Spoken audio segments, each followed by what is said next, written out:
அன்பானவர்களே, யாத்ராகமம் 14:14 சொல்லுகிறது, நீங்கள் சும்மா இருப்பீர்கள், கர்த்தர் உங்களுக்காக யுத்தம் பண்ணுவார் என்று சொல்லு.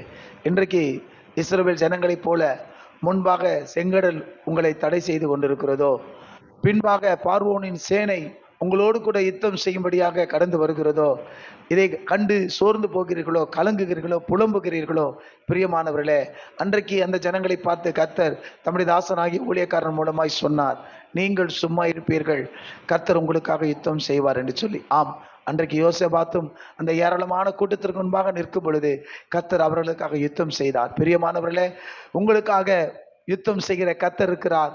செங்கடல் வழி விலகும், யோர்தான் பின்னிட்டு ஓடும், எரிகோ உங்களுக்கு முன்பாக அது தனக்குள்ளே இடிந்து விடும், நீங்கள் முன்னேறி போவீர்கள்.